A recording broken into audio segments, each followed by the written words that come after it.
Okay, so our time is here, so let me get started. So I'm Virgil Hawkins, based at Osaka University, and I'll be chairing or moderating or something most of the rest of the afternoon. Let me apologize in advance for that.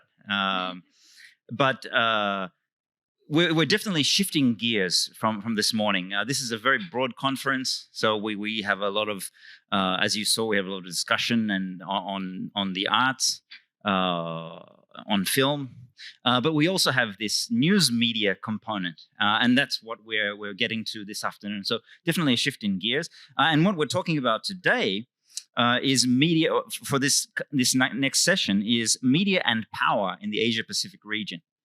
And Asia Pacific is, of course, a very broad region. It encompasses a very large number of very varied political regimes, cultural constructs. But we are we're going to cover mostly Japan and also China, so limited to that to begin with. But what I think what our speakers will sort of get to is that there's this constant battle between power and the media, in which the media usually loses. But anyway, we shall see how this goes. So very different regimes, but we'll see how it goes. So let me not spend any more time speaking on my own. I'm just moderating. So we have three speakers. And I will start with Azusai Iwane, who's going to speak to us from the perspective of the Japanese media. And take it away. Thank you, Professor. Good afternoon, everyone. My name is Azusai Iwane. And today I'm presenting the relationship between political economic elite and the news media in Japan. So I am focusing on Japanese media. When in Western media studies, determinant factor of which area of the world is covered is scale of the importance of the country. For example, area, population, and GDP. Relation with the country, for example, whether or not we have trade, like it's at far, like distance, and a historical, cultural, linguistic connection. And then also influence of the powerful media is important. But when it comes to Japanese media, population is factor for coverage. Distance determines if the country is covered or not, especially if the country is far, it's likely to be less covered. And the case of Japanese media, whether or not US media is focusing on that topic or area is very important, especially the New York Times. If the New York Times is covering, then Japanese media is likely to cover the topic. What is interesting is in Japanese media, GDP doesn't matter so much. And then also the trade is not really the factor for the coverage is happening or not. And when it comes to which topic is covered, it looks like it's coinciding with international meeting. I refer G7 here. For example, the case of Global South, please see the figure on the left side. And then each color is representing different newspaper of Japan. And then it shows how many times the term Global South was referred in Japanese media. And this is, you can see the like spike in the middle. And that is coinciding with when Prime Minister Kishida mentioning about Global South, and then especially during the G7 Summit 2023. Although the term Global South existed like long time, like since 1969, like all of a sudden Japanese media was very excited about this term, and then like they start to use.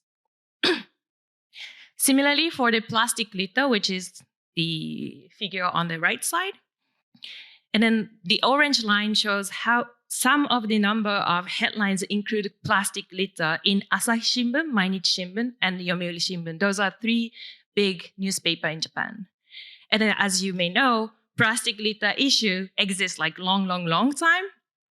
But 2015, there's almost no coverage, 2016, zero, and 2017, And then all of a sudden, 2018, there's some coverage about plastic litter.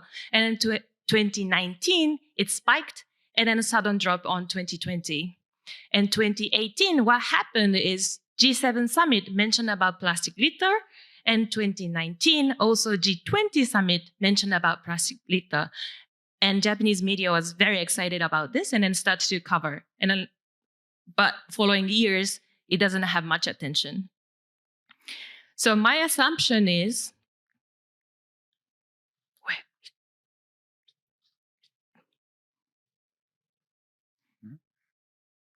sorry.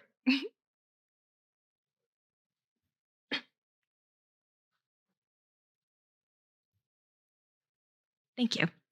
So my assumption is, when a topic is highlighted by international gathering, especially G7 or G20, does it tend to be more covered in Japanese media? To test this hypothesis, I gathered the articles from Asahi Shimbun, Mainichi Shimbun, Yomiuri Shimbun. Those are 3 big newspapers of Japan. And then I see the international coverage of those 3 newspapers, and then counted the number of headlines which include topic where G7 focusing on. And when in the case of hunger, yes, it seems like media coverage and then G7 coverage is matching. So in 2022, G7 mentioned about food crisis related to Russian-Ukraine war, and the coverage increased on that year. However, there are some cases it does not fit in my assumption. For example, the case of inequality. First of all, you can see the degree of article number does not vary much. So lowest is 11 article, which is 2023, and then highest is 39 article in 2021. And G7 summit in 2017 mentioned that G7 countries should focusing on eradication of inequality. But media coverage peak comes 2021, which is related to COVID. The similar tendency you can see in the press and freedom. So 2022, G7 summit made a dedicated declaration about democracy, and in there, importance of media and then freedom was mentioned. However, peak of the coverage on the topic, media and freedom, comes 2021. This is when the Nobel Peace Prize went to 2 journalists. And that was a bit shocking because media themselves are not really reflecting the importance of themselves in the democracy, and then they don't care much those declarations. And then when it comes to the top, so you can see the degree of the article number does not vary much here as well. So the highest is 11 articles on 2021, and then lowest is 1 article, which is 2023. So my assumption was wrong, and then certain topics are not covered. Certain topics are not covered, even though it's communicated or documented in G7 summit. Now I'd like to focus on particular cases, which is Paris Agreement. In 2015, G7, France was pushing the importance of Paris Agreement, which is climate change, the agreement for the climate change. And as you can see, 2015, there are a few articles, around 20. And in 2016, there are more articles, like 94. And 2017, there are 102 articles. So it seems like media is following the trend of the importance of climate crisis, and then we need to work on. However, the importance importance was put not on the climate crisis itself, but it was put more on US. So 2015, there are 20 articles, and then 20. So this looks like, I'm so sorry. If you carefully see the headlines, there are lots of headlines have US or President Trump in there. And in 2016, among 94 articles, 11 article has headline which highlighted President Trump. In the 20 articles had US in the headline. When it comes to 2017, among 102 articles, 11 article again has President Trump in the headline, and then 59 article has US in the headline as well. However, like 2016 and 2023, those are the time G7 summit was focusing on climate crisis, especially importance of Paris Agreement was highlighted. So as you can see, the media's coverage is not really following the G7 summit, but it's rather following the US tendency. Similar kind of thing can say for the coverage of the debt. So G7 talked about extending the debt payment deadline in 2021 related to COVID, but the peak of the coverage of debt comes in 2023. And among 82 articles from 2023 about debt, 51 of them are talking about US domestic debt issues. So here's my conclusion. I will say G7 itself might not have agenda-setting power on Japanese media, and different G7 members' representatives have different effect on Japanese media. And the US dominant influence on Japanese international coverage. And then my future perspectives are first examining the influence of the US on Japanese media framing for international news, and then focusing on events where US is not directly involved would be interesting for the future. Thank you for your attention, and then I'm going to back. Okay, thank you very much for that presentation. I think a lot of food for thought there. So our second presentation is Sonia Viktorianic, and she's going to, based in Osaka University, she's going to talk to us about some of the Japanese media tendencies, particularly regarding the Fukushima nuclear, incident, yes. All right. Please. All right. Hello, everyone. My name is Sonia. I'm a PhD candidate at Osaka University.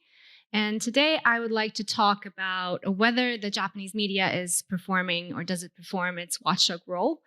And I took the 2011 Fukushima nuclear disaster as an example. So first of all, before I delve into the details of the research, I would like to first share some background. So hopefully everybody knows here about the devastating earthquake and tsunami that happened on the 11th of March 2011. 9.0 magnitude earthquake occurred in the Tohoku region, and it was followed by a devastating tsunami, which resulted in both the electrical grid and the emergency generators to fail at the Fukushima Daiichi nuclear plant, which caused a partial nuclear meltdown at the core, and it triggered a release of radioactive particles. As a consequence of these events, the reactors were artificially cooled by pumping seawater, which was then stored at the site of the nuclear plant, which became a problem because the water was radioactive. Among other issues, there was pollution of the soil and radioactive pollution all over the prefectures of Fukushima and around, which resulted in more than 150,000 people evacuated, and some towns were evacuated completely and nobody ever returned, while some towns did see people return. So all of these were issues that followed the nuclear accident. As for the political background, Prime Minister Abe from the Jiminto, so LDP, political party in Japan, took power in 2012. His government was said to be a right-wing government, and he also had a history of comfort women denialism, which comes in as important later. And another thing, and the big issue that was being talked about just as Abe Shinzo took power, was the Japanese journalism. So his government, Abe's government, was accused of stifling media freedoms, and there were many occurrences that supported these events. He was accused of his government and the political party in power were accused of multifaceted attacks on the press, with a restriction of access to information, which followed the 2014 Protection of Specially Designed Secrets Act, which made it difficult to get information, which criminalized whistleblowing with more than 10 years. There were cases of intimidating journalists and heads of news organizations.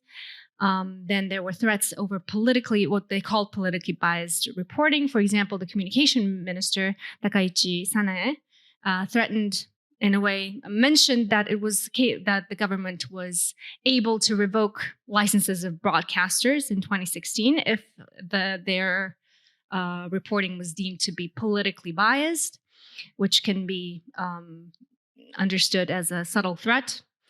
Then 3 very outspoken TV anchors were simultaneously removed in 2016 when their reporting or their coverage was deemed to be a little bit too extreme for the government's tastes. Some other examples of this was the installation of government-friendly Momi Katsuto. He had no experience as a sorry, this is a little bit too short, but yeah, there's no experience as a broadcaster or in journalism. He was the head of NHK, which is a national broadcasting corporation in Japan in 2013. He was quoted as saying, "When government says right, we cannot say left." And he was also reported to state that the reporting of NHK should be based on official government's announcements and not independent reporting. For example, in the case of the 2016 earthquake in Kumamoto. So the issue in Japanese journalism is more the fact that TV executives or other media heads, they do not act directly as a result of direct threats from the government, but they do tend to self-censor a lot. And that is helped by the fact that journalists access information in the form of kisha clubs, which are reporters' clubs, and they rely a lot on the individual relationships of journalists themselves with politicians, which means that if journalists do not report things in the way that the government likes, that it will be harder for them to get information. And so these are certain characteristics of the media landscape in Japan, which made it much harder for journalists to report freely. And another thing that happened was Asahi Shimbun retracted a series of articles about comfort women in 2014. Asahi Shimbun is the most progressive of the biggest 3 newspapers in Japan, and engaged in a lot of investigative journalism up until that point. From that point on, journalism of comfort women and also investigative journalism into the Fukushima accident was reported to lessen. What Asahi also reported that there's a lack of solidarity amongst media companies that also joined in the criticism of Asahi newspaper, which is a situation that prevents all the media companies resisting pressure as a united front. All right, as for my research, what I did was I wanted to focus on the editorials in the 3 biggest newspapers of Japan in the period of 2012 to 2017 to see if there's anything that can be seen in their stance of what kind of stance towards the government they had, if they were critical towards it, or anything else. My two main research questions was what was focused in the coverage of the nuclear power plant accident, and also to see how critical and towards what were the editorials of these three newspapers, and I wanted to compare these three. So some of the methods that I used both qualitative analysis and quantitative analysis. The qualitative analysis was analyzing the categories of frames, so what kind of frames they employed, what kind of the style of speech that they employed. So there's an objective style of speech and a subjective style of speech. Subjective style of speech is whether the editorials presented their thoughts on things rather than just describing the situation, and how they did it. Were they critical? And towards whom they were critical, and so on.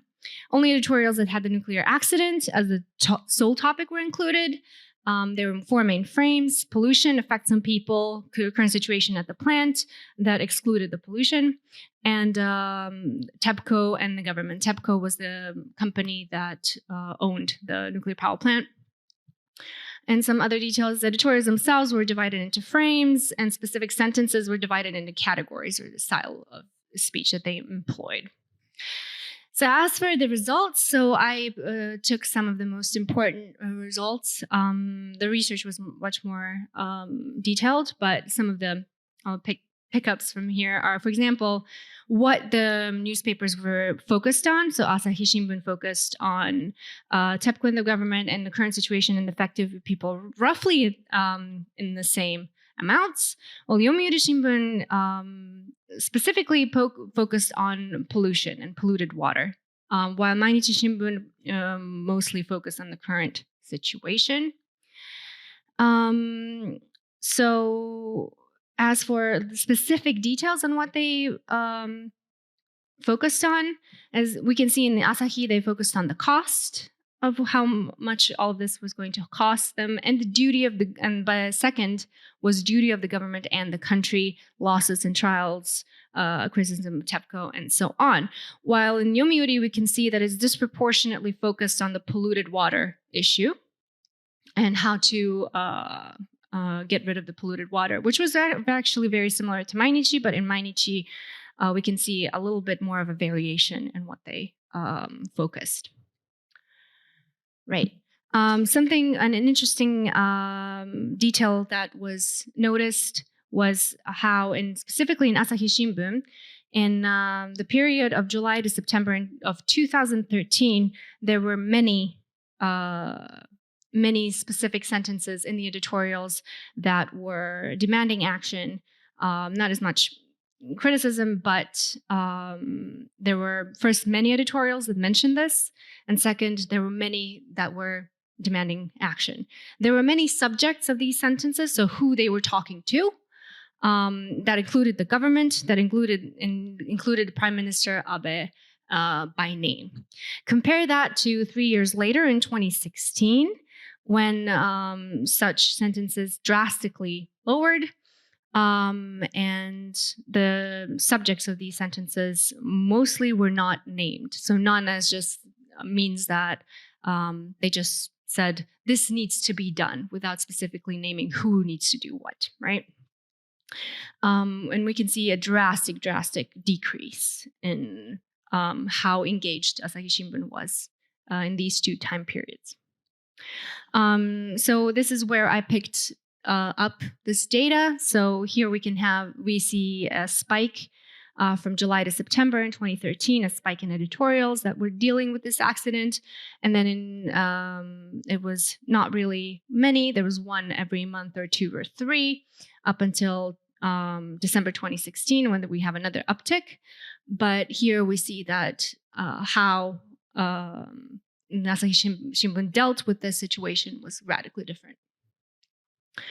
Compared to Yomiuri Shimbun, There was not really much of a difference in how they treated it. But here we can see that specifically in 2014, September, even though we're talking about the Fukushima nuclear plant accident, the Yomiuri Shimbun named Asahi Shimbun by name in their criticism or demands for action, while not really changing anything else. In Mainichi Shimbun, we don't really see that much of a difference, apart from the fact that coverage kind of lowered or calmed down with time, which is to be expected. But the type of speech did not change radically. So the conclusions here are, for Asahi Shimbun, it had a strong stance in a variety of issues regarding the aftermath of the nuclear accident and strongly encouraged action, but then abruptly decreased its level of sharp demands around 2014, 2015, which coincides with the incident of the Comfort Women articles that it needed to retract, for which it received a lot of criticism. So we can see that this affected how Asahi Shimbun dealt with its investigative journalism. As for Yomiuri Shimbun, it exhibited a very focused interest on the issue of polluted water, which Yomiuri Shimbun took the stance of they thought that the polluted water should be released in the ocean, because there's the whole issue with cesium and whether that should be or should not be released in the ocean. But that was the biggest issue that they covered. Didn't really concern themselves with much else. But it also did what it did engage in was criticism and pointing out of Asahi Shimbun specifically. And Mainichi Shimbun was pretty varied in its interest in types of sentences employed, but its criticism was not really focused on the government. Its subjects were generally not being named. So they said this needs to be done, or this should be done, or this should not be done. Kind of situation. So this is it. Thank you so much for listening. Okay, thank you very much for that presentation. I'm sure there'll be a little more follow-up in the Q&A session on that. Now, for our final speaker, we have to go online. Unfortunately, our final speaker was not able to join us in person, but please, let's give a big welcome to Shuki Wang, who's going to speak to us she's going to broaden our horizons a bit. We've been speaking mostly about the Japanese media. She's going to go beyond and give us a perspective of the Indo-Pacific and the narratives among the major players there. So, Shuki Wang, the floor is yours.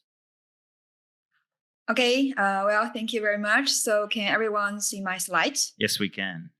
Okay, thank you very much, Joe, for the kind introduction. And first of all, I'd like to say that thank you very much for having me here. And I really like the previous presentations made by two speakers. They are very informative and very insightful. And I'm looking forward to our further discussion later. The previous two speakers focused more on the Japanese media. And I feel like that Sonia focused more on the micro level, and Asusa is more likely to connect both the micro and macro level. So for my part, I would like to focus a little bit more macro level, which is I would like to discuss the role of media narratives in the interactions among major powers in this region. So for this region, I refer to the Asia-Pacific region. And more specifically, I focus on the great power rivalry and how major powers compete with each other in terms of the term Indo-Pacific or the Asia-Pacific and their debates over the Indo-Pacific strategy. So as we may have noticed, over the past decades, great power rivalry has become the main theme of international relations. However, unlike what people think, the competition extends beyond the traditional security areas like the military and also involves economics and even social and cultural affairs. So media narratives actually are a crucial part of this competition, as having advantage in shaping media narratives can affect agenda setting, as Asusa has mentioned before, and in turn, the way others pursue status. So today I like to take the case of the debates over Indo-Pacific and Asia-Pacific, and also Indo-Pacific strategy in media narratives among countries to illustrate how media constructs regional discourses and geopolitical strategies. So first, I'd like to give you an overview of this concept and explain why the debates exemplify the power competition. And then I focus on specific countries, including China, of course, and the United States, as well as its major allies, including Japan and Australia, to see how they compete in media narratives in these specific cases. Well, so first of all, the term Indo-Pacific emerged after the Cold War, and this term emphasized the integrated maritime security between Indian and Pacific states. So generally speaking, it refers to areas from Western Pacific to the Indian Ocean region. And this term has been more and more important because it highlights the growing economic and geopolitical and security connections within this region. So what makes it different from the Asia Pacific, the traditional dominant conception of this region since the late 1960s? And why do debates relate to the power dynamics? So the Asia Pacific refers to a region connecting Northeast Asia and Southeast Asia with Oceania. So therefore, we always say that Australia is a part of Asia Pacific and America as well. So this concept emerged since the late 1960s, but it was institutionalized through the formation of APEC in 1960s. Due to the nature of APEC, this concept actually implicitly emphasizes economic relations, economic cooperations, and regional cooperations, which differentiates itself from the Indo-Pacific that focuses more on the strategic and maritime security. And moreover, unlike the Asia Pacific, which has become common sense among regional countries, the definition of Indo-Pacific is still ambiguous. So, which means that countries have the flexibility to define the concept and interpret its scope and focus, and allowing those countries to shape the geopolitical strategies that suit their specific narratives. And during this process, media can take advantage of these ambiguities to create narratives that construct and disseminate regional discourse, therefore influence agenda setting and status-seeking behaviors. Well, now let's look at the specific countries' responses in this case. First is China. China's narrative is to reject the concept of Indo-Pacific as well as the strategy. So here we should be noticed that China rejects the strategy and it also rejects the concept of Indo-Pacific. Instead, it promotes the Asia-Pacific framework. This is because China's negative perception and concerns about the Indo-Pacific, as this concept focuses more on security, especially maritime security. So China views this concept would be taken advantage by United States and its major allies as an exclusive strategy which aims at China. So as you may see here, at least some China's media and official statements, which how they state about the Indo-Pacific and Indo-Pacific strategy. So we can see that China's perception reflected in the media narrative that is critical to this concept and strategy and unwelcoming. For most of the time, China framed this strategy as the small circle, which seeks to contain China. So at the same time, China's media strategy is to reject the Indo-Pacific strategy and framework.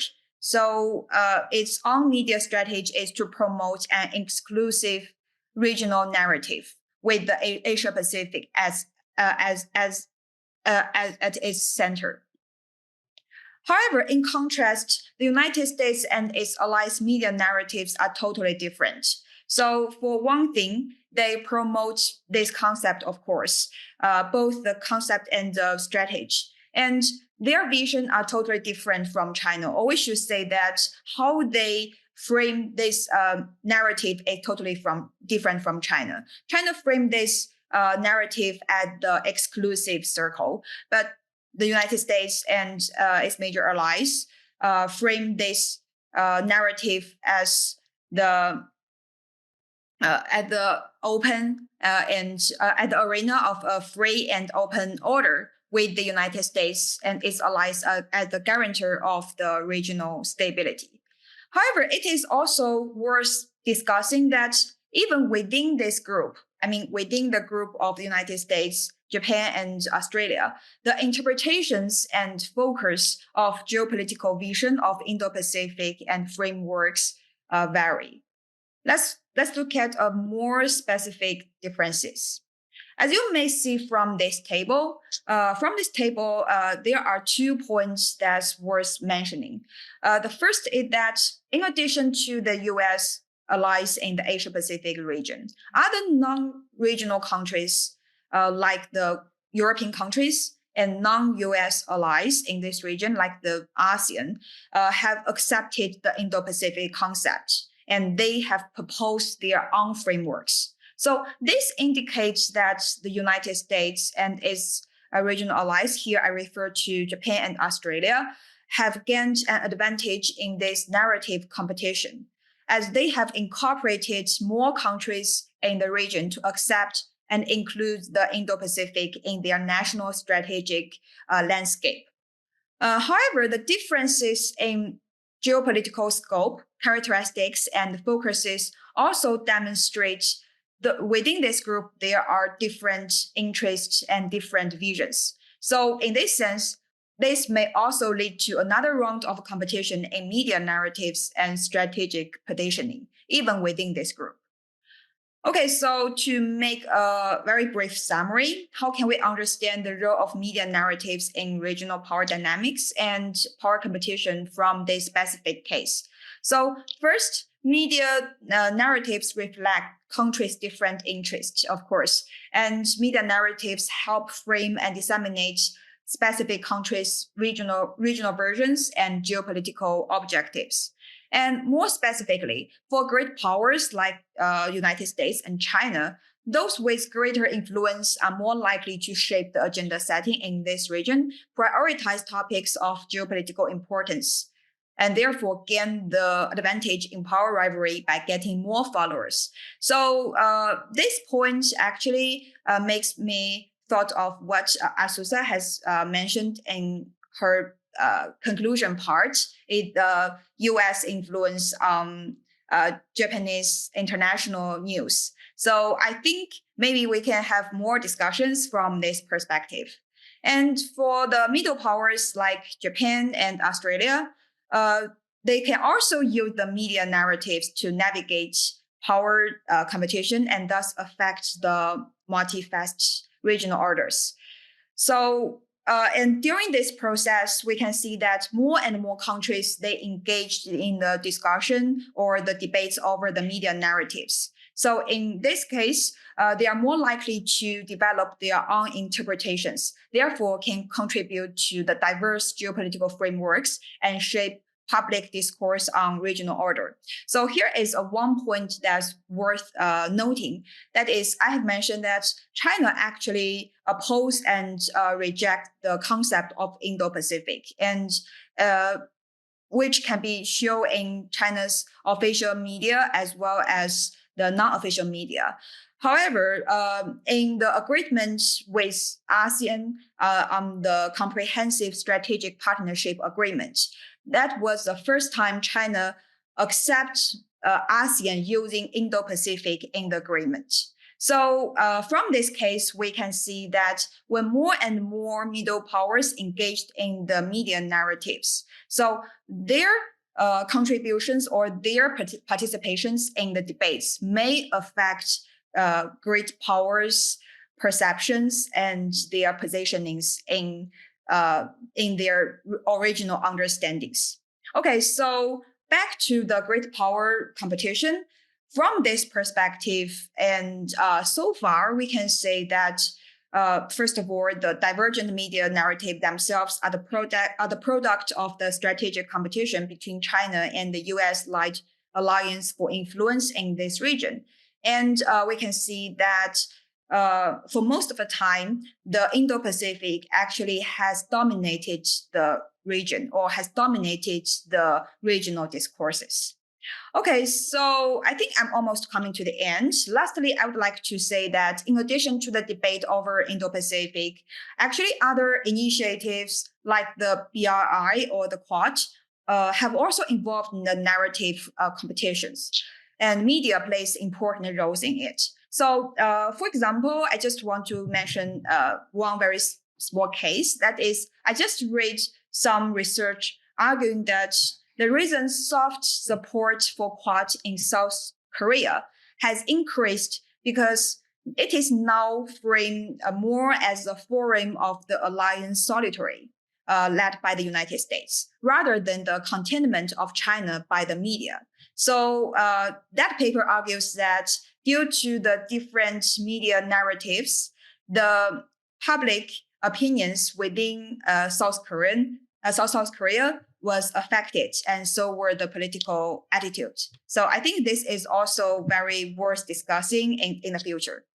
Okay, so I think I will stop here and leave more time for the further discussion. Thank you very much.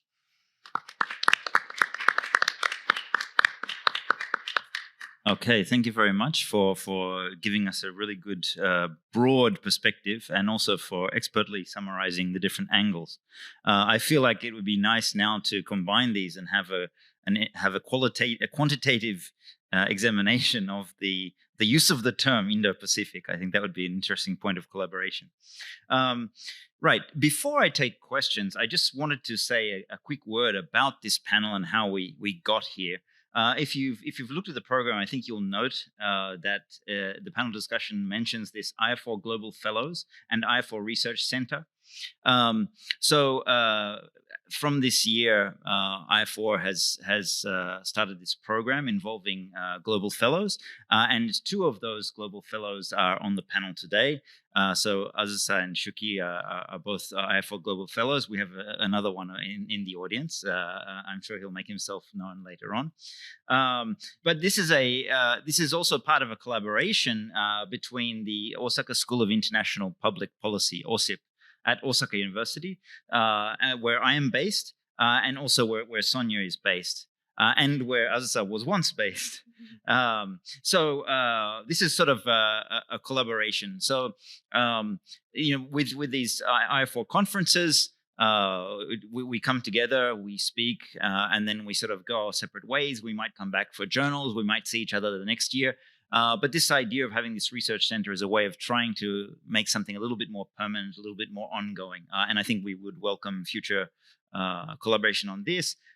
Towards right at the back of your program, you'll find an introduction of the IFOR Research Center. So I think you can approach me or Dr. Haldane on any of this along the way.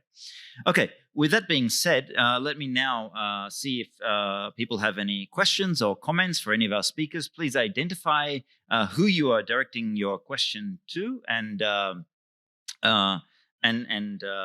yeah, let's get some discussion started.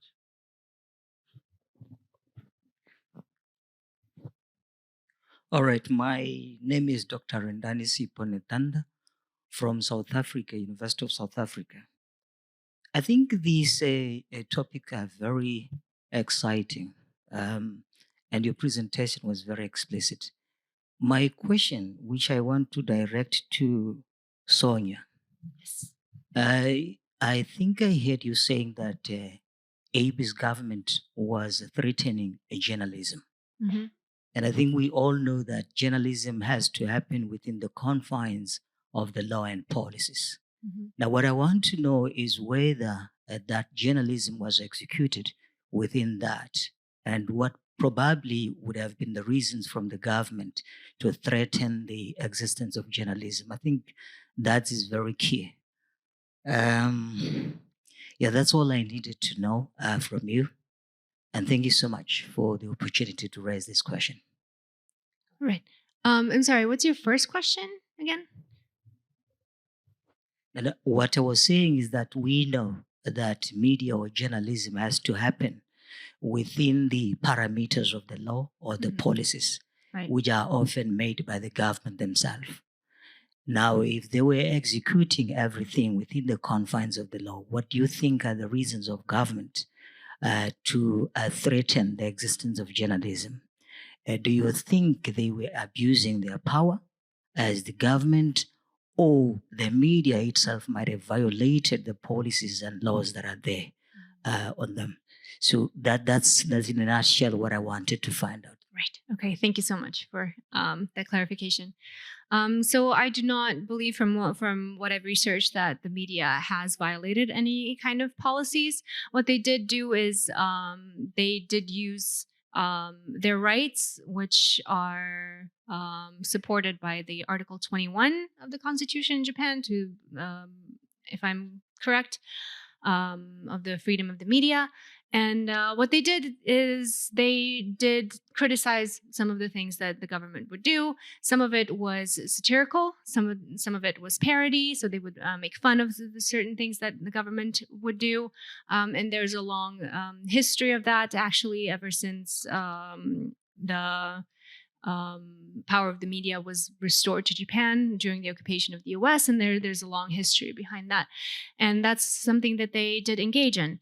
As for how the government tried to stop that, they didn't like the parodies. They didn't like being criticized.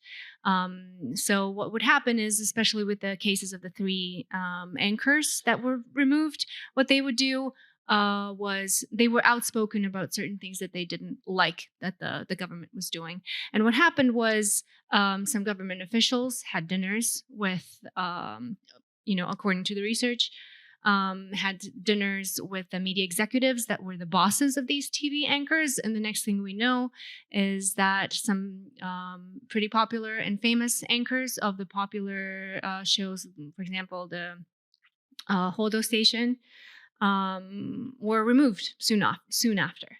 So what we see is the pressure of the government kind of leads to self-censorship and like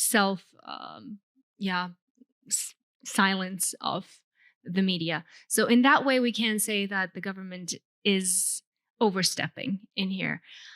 Not in a way that is directly illegal. There's nobody who ended up in jail. However, there are a little bit more insidious ways that this works where the government is overstepping. Thank you.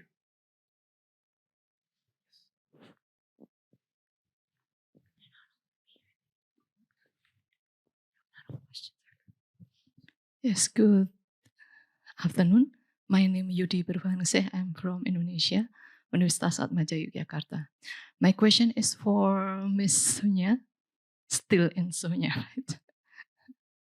right? Based on your research, I know that you try to compare media framings of three media.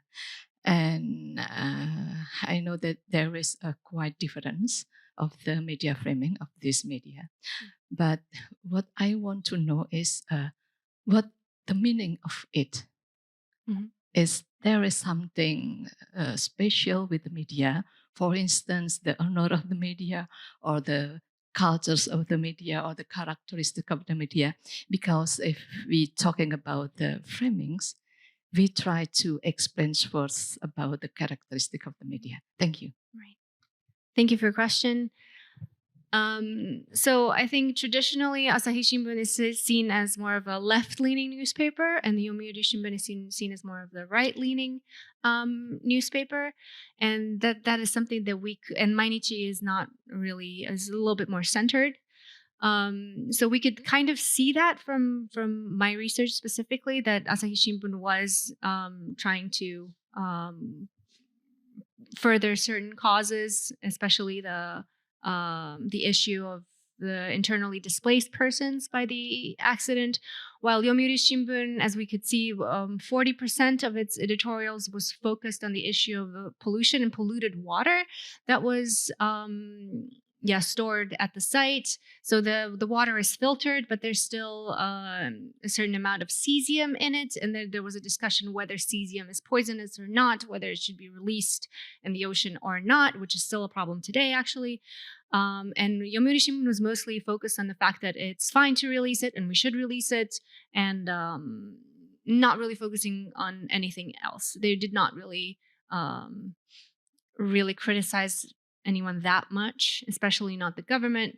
And so here we can kind of see how like these traditional descriptions of these newspapers did show up in their reporting on this issue specifically. So yeah.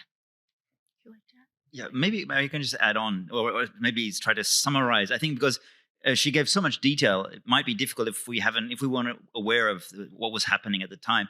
I mean, just in a real nutshell, we can say that Asahi tended to be not just left-leaning, but very critical of the administration, whereas Yomiuri tended to be very supportive of and close to the administration. And that's why Asahi seemed to be very combative in the beginning, but she also identified this drop-off where it became less so. And this is what she was saying about the scandals. So Asahi had scandals happened at the same time where they'd made a mistake. They'd published something that wasn't true. They'd quoted somebody whose testimony turned out to be false, for example. They'd made these errors that dealt a really big blow to the Asahi. And what her research reveals, I think, is that led to this, Asahi becoming so much more weaker in its criticism, unable to, they couldn't raise their hand and shout because, well, no, look what you did last year.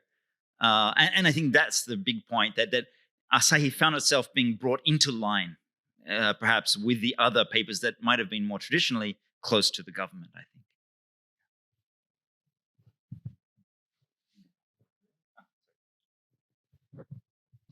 My name is Evans from Pentecost University, Ghana, and my question would go to Azusa. We know that at the heart of media narratives and media agenda setting is the concept of the political economy of the media.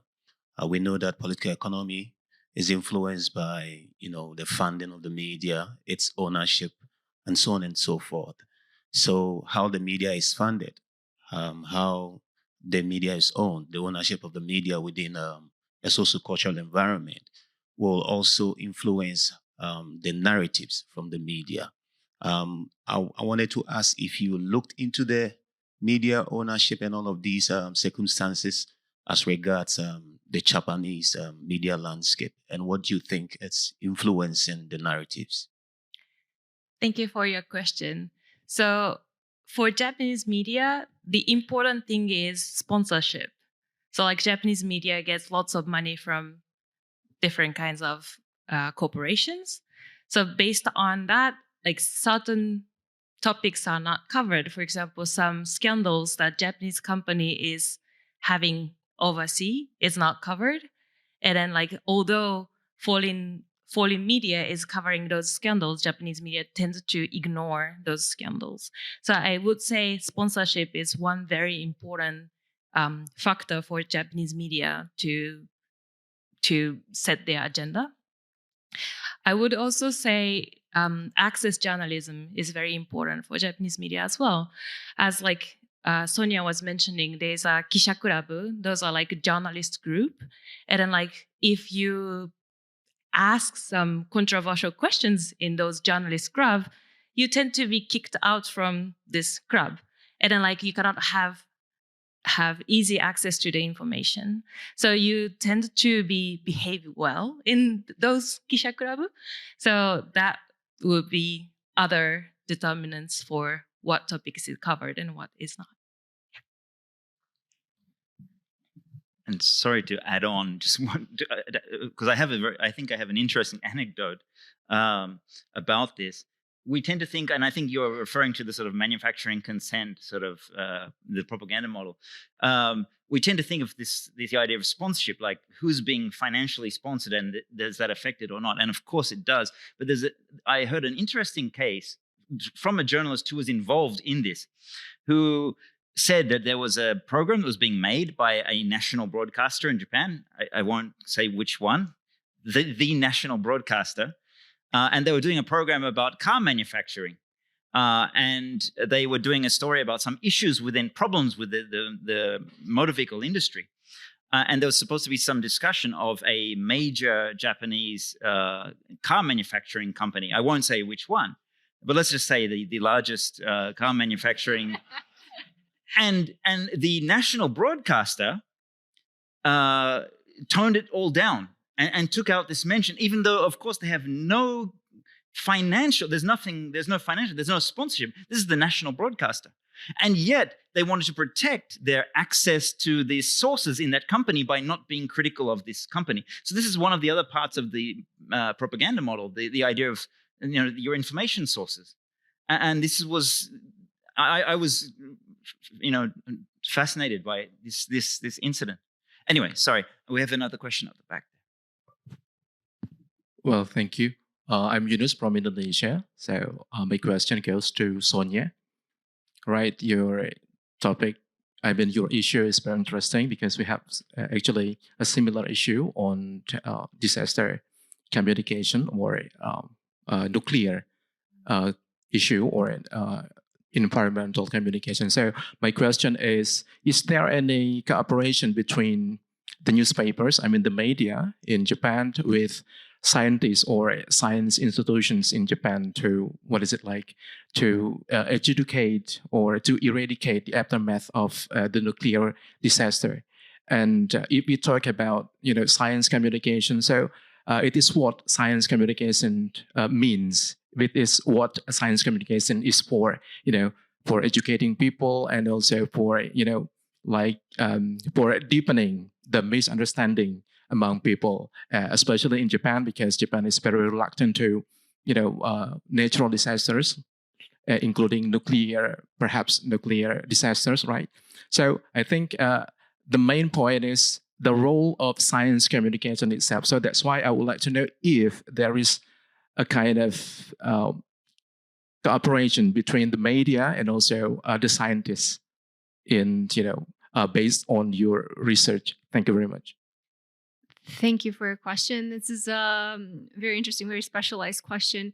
So, as my research was based on editorials, which try to express what the company itself, right, the newspaper company itself wants to say. I'm not really familiar with I think that sort of cooperation between science circles and the media would probably be expressed more in regular articles rather than editorials. But from my research, what I could see was specifically in Yomiuri Shimbun that did excessively try to explain that talk about the levels of cesium and how much is allowed, how much it isn't allowed, whether it's healthy and whether it's not. That was the only really place where I saw any kind of talk of science or any scientific details in my research. As for the others, as for whether they cover that in regular articles, that is something yet to somebody more knowledgeable about that should probably answer that. Yeah, but thank you. Okay, thank you. I'm very sorry. I see another hand or two, but I'm very sorry. Our time is here. I have to cut it short here. I'm sorry. But I think you can probably catch some people around. You won't be able to catch Shuki. And I'm sorry we didn't get any questions for you, Shuki. But if anybody would like to get in touch with Shuki, I think she had some very illuminating presentation. Please do just let either the organizers or one of us know, and I'm sure we can connect you so that you can also ask her questions.